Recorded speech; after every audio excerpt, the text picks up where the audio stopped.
Peter Dowd, the shadow chief secretary to the Treasury, looked uncomfortable as the show's host ripped into the budget promises in Labour's manifesto from June's general election. Growth in UK productivity has stalled in recent years, and in yesterday's budget Philip Hammond pledged more than £10 billion over the next 5 years to improve this statistic.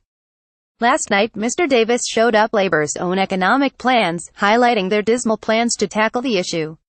He said, "What was interesting was in the Labour manifesto you were spending £48 billion extra, but really none of it was directed towards productivity."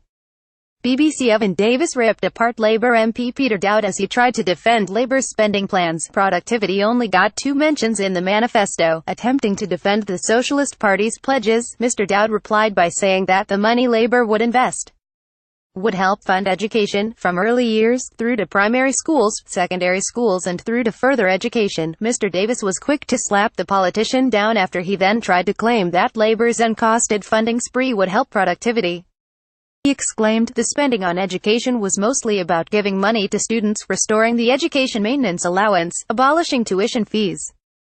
Thursday, November 23, 2017, "That's not going to help productivity." Mr. Hammond has been praised for his decision to tackle productivity while also refusing to make unfunded spending commitments similar to how Labour did in the election.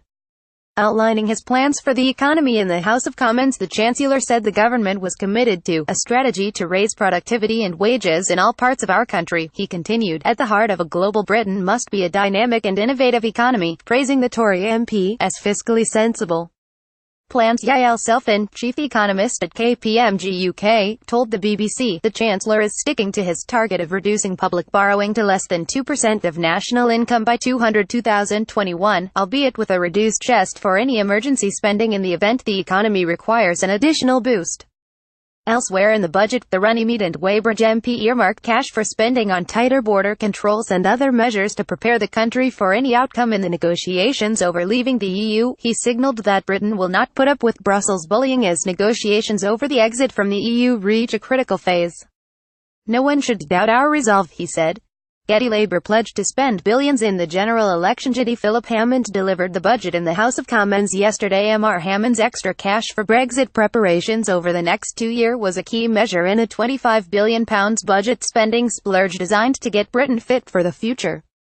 The Chancellor also scrapped stamp duty for first-time buyers purchasing properties worth under £300,000 in a radical move. New measures costing more than £15 billion to encourage house building to ease the homes shortage were also unveiled.